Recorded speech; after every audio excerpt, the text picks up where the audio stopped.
6 weeks. We have just 6 weeks until the end of this NBA regular season. 6 weeks until playoff seedings are set in cement. 6 weeks until voters cast their ballots for awards like Rookie of the Year and MVP.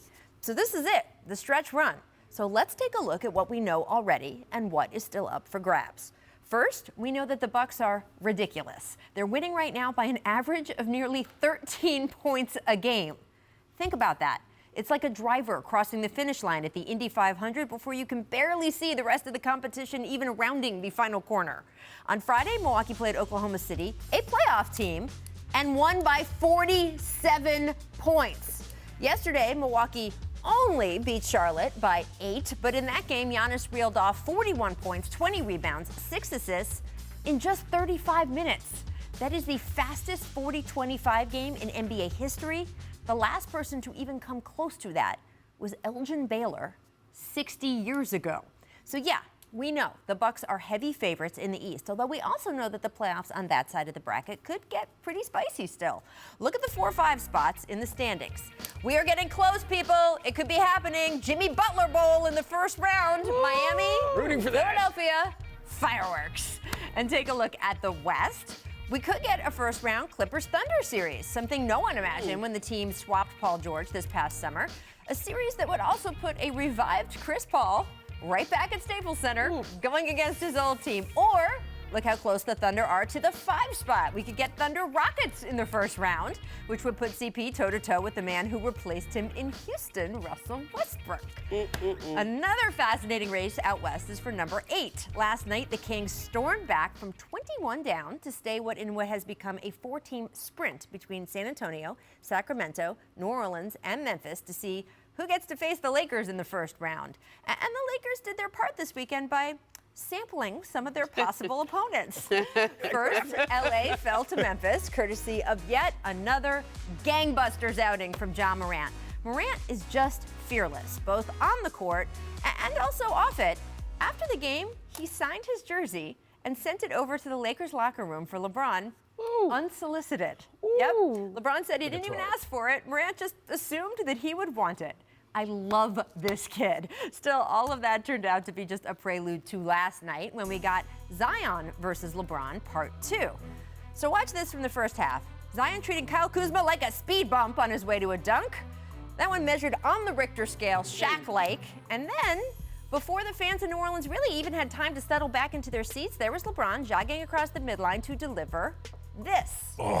35 feet out. Ice cold. Just ridiculous. The game stayed close through the fourth quarter, but then LeBron turned it on again. He would score 13 of his 34 points in that final frame, including this 3 right over Zion, jogging back with the tongue out.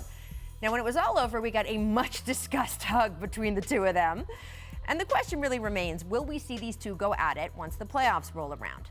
That's one of the things we don't know yet. New Orleans still 3 back of Memphis, but the Pelicans have the second easiest remaining strength of schedule in the West, while the Grizzlies have the second toughest and are still missing 2 of their 5 starters.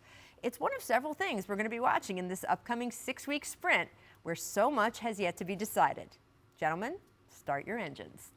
All right, so after seeing the Lakers go up against both Memphis and New Orleans this weekend, which team, Ramona, do you think would be the better test for that 1-8 matchup? Which is the more fun playoff series? Oh, the more fun playoff series is Lakers-Pelicans, right? I mean, there are so many storylines, right? I mean, it's the Laker kids against the Anthony Davis, who they all got traded for.